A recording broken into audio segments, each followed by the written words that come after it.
안녕하십니까. 반도체 소식을 전하는 고독 달팽이 김석준 소장입니다. 최근 들어서 삼성전자에 대한 긍정적인 소식이 많이 들어옵니다.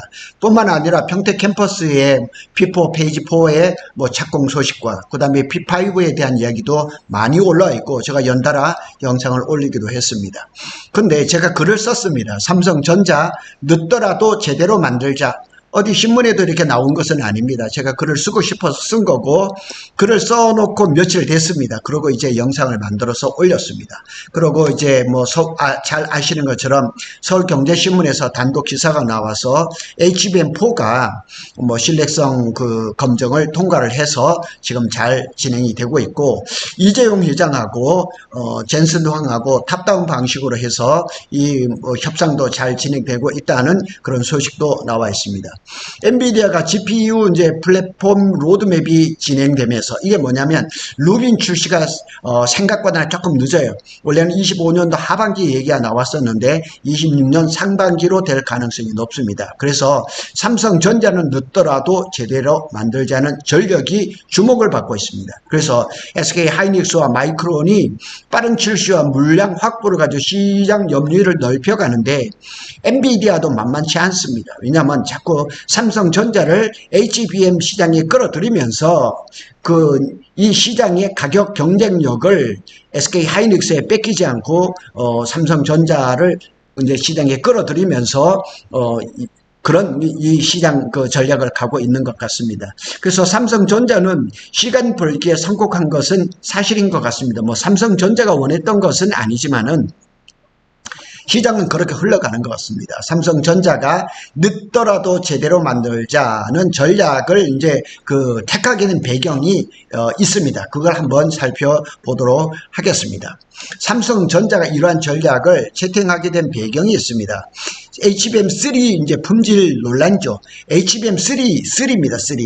23년을 전후로 해서 삼성전자가 HBM3에서 발열이라든가 소비 전력 신뢰성 문제, 발열이 나오면 자꾸 당연히 이제 전력 소비가 심해지는 거죠. 이렇게 됨으로 해서 중국에 들어간 H20에 들어가고 이래서 늦고 HBM3는 아직까지 엔비디아에 하나도 납품을 하지 못하고 AMD나 이런 데 하면서 품질 인증에 어려움을 겪고 있었던 것은 사실입니다. 그리고 SK 하이닉스는 빠르게 이렇게 콜 통과를 하면서 그냥 어마한 영업 이익을 누리고 있죠. 그래서 삼성은 속도보다는 완성도의 필요성을 점검을 했던 거죠. 그래서 작년 9월인가요? 그때쯤에 보면 한참 개발이 끝났던 원C 디램도 재설계, 그래서 지금 거의 잘 가고 있다, 이런 소식도 들려오고 있습니다.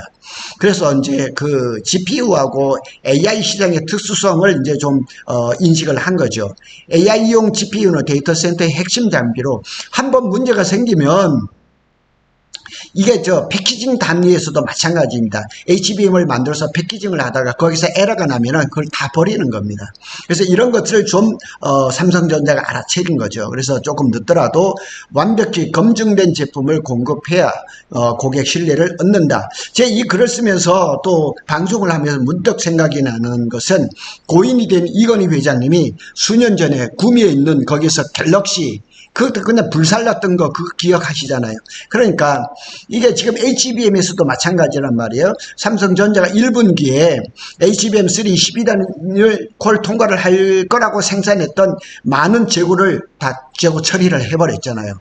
그런 것도 똑같은 겁니다. 그래서 HBM은 단순한 메모리가 아니라는 거예요. 시스템 반도체의 핵심적인 부분으로 격상을 한 거죠. 그래서 HBM은 GPU 성능을 결정하는 핵심 요소가 되었기 때문에, 그래서 사소한 오류도 전체 칩의 실패, 그러니까 삼성전자도 마찬가지지만 엔비디아도 마찬가지예요. 이게 완벽한 콜을 통과하지 않은 삼성의 HBM을 콜 통과를 시켜줬다 했을 때 만일 GPU 단에서 문제가 생기면은 엄청난 손해를 감수를 해야 되기 때문에 콜을 안 주는 거죠. 삼성전자가 그걸 알은 거죠. 여러 이제 콜 테스트에서 크게 3번을 실패를 했는데 거기에서 오답 노트를 제대로 쓴 거죠. 점유율보다 신뢰를 우선하는 시기가 도래한 거죠. 그래서 급하게 그냥 일시적인 점유율 확대를 한다는 거, 이런 거 의미가 없는 거죠. 장기적인 신뢰를 이제 하는 것이 중요한 거죠. 그러니까 엔비디아의 콜을 통과해서 한번 공급을 했다 그러면 적어도 그 제품을 가지고 2, 3년 정도 계속 점유주 그냥 장사를 할 수 있기 때문에 신뢰를 얻는 것이 굉장히 중요합니다. 그래서 단기간 물량 공급으로 1위를 탈환하는 것보다 완벽한 제품으로 장기 우위를 확보하자, 이게 삼성전자의 뜻이었습니다. 그래서 가든 비난 그냥 이런 것들 참 많이 받았습니다. 어째 삼성이 이러냐, 양치기 소년인데, 이런 것 많이 들었습니다. 경쟁사의 속도전에 대한 차별화가 필요한 거죠. SK 하이닉스 마이크론이 빠른 출시, 빠른 점유율 확대를, 그런 전략을 택했다면 삼성전자는 제대로 만들자. 결국은 품질 안정성 프리미엄이라는 차별화 지점을 강화를 했습니다. 그래서 삼성전자가 HBM4에서도 경쟁사에서 비교해서 한 세대 앞선 D램을 들이댄 겁니다. 그런데 결과가 잘 나온 것 같아요. 삼성전자가 늦더라도 제대로 전략, 그리고 속도전은 단기 성과, 신뢰성과 완성도는 장기 경쟁력이다. 이렇게 해서 좋은 결과를 지금 이루어져 가고 있는 것 같습니다. 아직까지 끝난 것은 아닙니다.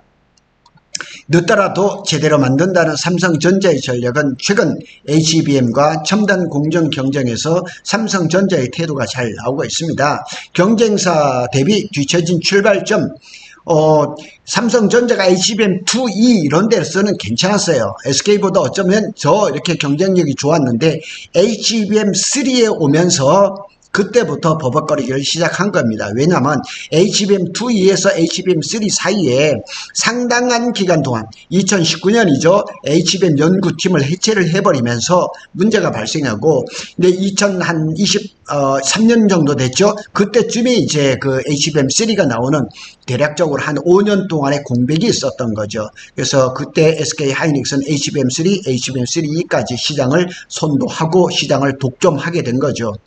마이크론도 작년 5월 정도까지인가요? 상반기까지는 그렇게 시원치 않았어요. 수율도 별로 안 좋고 그랬었는데, 일단은 한미반도체에 TC 본드를 가져가면서 수율이 떡상했죠. 그러면서 지금 그냥 삼성전자보다 점유율이 대략 한 21%, 삼성전자는 17%를 가져가는 거죠. 그래서 삼성전자가 추격자 위치, 이렇게 돼버린 거죠. 그래서 따라서 삼성은 빠른 출시보다 품질 안정화와 제품 완성도를 높이자, 이렇게 전략을 바꾼 거죠. 근데 이 전략이 잠시는 매출이라든가 자존심이 구길지를 모르지만은, 이 늦더라도 제대로의 전략이 이제는 먹혀들지 않겠느냐. 그러면 하반기부터 아니면 내년부터 이게 그 시장을 선도할 수 있는 그런 준비는 됐다, 이렇게 볼 수가 있는 거죠. HBM의 발열, 소비 전력, 신뢰성에서 작은 문제도 치명적이라는 거. 왜냐하면 이 HBM을 가지고 패키징을 해서 GPU 하나를 만들면 이게 몇만 달러를 하잖아요. 몇 천만 원씩 하는데, 여기서 문제가 발생하면 그걸 버려야 되거든요. 그러니까 엔비디아에서 콜을 안 주는 거예요. 그래서 엔비디아의 품질 테스트 콜에서 확실히 통과되기 전까지는 양산을 미루는 겁니다. 그래서 고객 신뢰를 중시를 하는 겁니다. 그러니까 자꾸 이건희 회장님의 그 갤럭시 제품 그거 그냥 불사질렀던 이런 것들이 자꾸 떠오르는 겁니다. 그래서 GPU 고객사 엔비디아, AMD, AI 가속기 업체는 제품 불량 시 전체 플랫폼 성능에 타격을 주고, 특히나 요즘 같은데 발열이 심하면 이 지금 데이터 센터에 펄펄 끓죠. 이 뜨거운 걸 어떻게 해결을 하겠냔 말이에요. 그래서 그렇기 때문에 완벽 검증 후 공급 원칙이 중요하다, 이렇게 하면서 HBM3E를 지금 그 중심적으로 하는데, 엔비디아는 삼성 보고 HBM3E보다는 HBM4를 더 집중해달라, 이렇게 얘기를 하고, 저단 저수익 HBM3 8단, 그 다음에 HBM3는 과감하게 포기했다고 이렇게 보도가 나오고 있습니다. 그리고 이제 삼성전자는 아주 그 칼을 갈아서 원시 디램, GSV 적층 기술, 이런 것들을 더 이제 그 기술을 다듬어서 양보다 질 전략을 지금 세우고 있는 겁니다. 자, 이런 것들은 장단점이 있습니다. 세상에 그런 것이 없을 수는 없겠지만은, 브랜드 이제 신뢰를 회복해야죠. 얼마 전에도 보면 삼성전자가 브랜드 몇 년 동안 세계 탑이에요. 답인데 HBM에서는 그러지 못하는 거예요. 그래서 고객에게 삼성은 불량 위험 없는 안정된 파트너.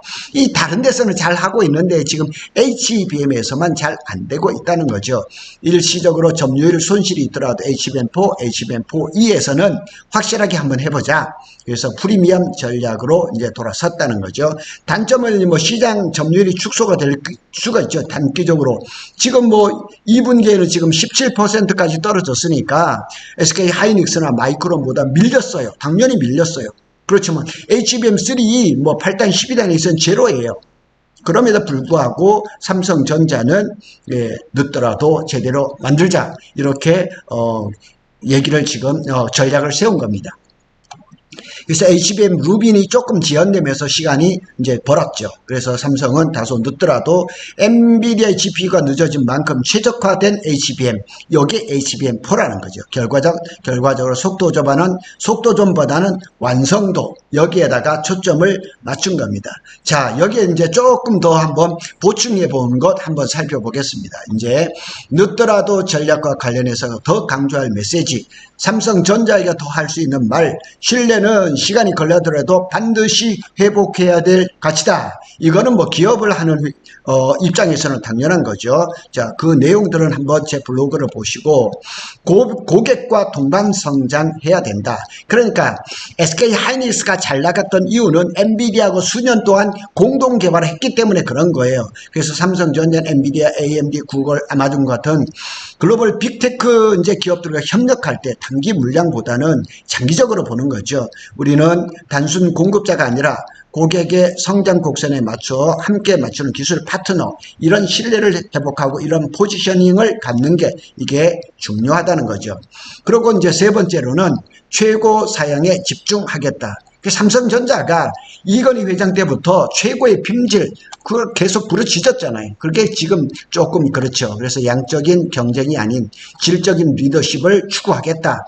시장의 이제 변동성을 활용을 하겠다. 엔비디아의 GPU 로드맵의 지원은 삼성에게 기회입니다. 우리는 GPU 일정 변화에 맞춰 최적화된 제품을 공급할 준비가 되어 있다. 이런 것들이 지금 맞아 떨어져 가는 것 같습니다. 그래서 보면 단기 이제 손실이 있더라 하더라도 장기 이익을 보겠다. 삼성전자가 HBM을 지금 엔비디아에 공급을 못한다 할지라도 분기별로 한 8, 9조 정도의 영업이익은 올리고 있으니까 크게 어려움은 없습니다. HBM4, HBM4E 시대에 완성도와 신뢰성으로 승부를 하겠다. 그래서 우리는 늦더라도 제대로 만들겠다. 신뢰 회복 확보, 또 고객과 동반 성장, 고사양을 집중하고 시장 변화를 대응을 하면서 장기 이익을 극대화하게 했다는 이 5가지로 이제 그 결론을 지을 수가 있습니다. 자, 결론을 보겠습니다. 삼성전자는 HBM3 개발 과정에서 품질 안정성 문제를 겪었습니다. 수많은 수모를 겪었습니다. 그래서 속도 경쟁보다는 완성도가 중요하다는 것을 교훈을 얻었습니다. 그래서 검증된 제품만 공급한다는 원칙을 세웠습니다. 그래서 SK 하이닉스, 마이크론과 단순 속도전에서 차별화가 어렵다고 판단하고 신뢰성과 프리미엄 제품으로 장기 전략으로 전환을 했습니다. 단기적으로 이렇게 결과가 나타나기는 어렵겠지만은 늦더라도 제대로 만들자. 늦더라도 제대로 된 제품을 공급을 하겠다는 삼성전자의 이러한 전략은 잘 선택한 방법이라고 생각이 됩니다. 구독 달팽이는 삼성전자와 SK 하이닉스의 반도체 소식을 빠르게 전해드리고 있습니다. 감사합니다.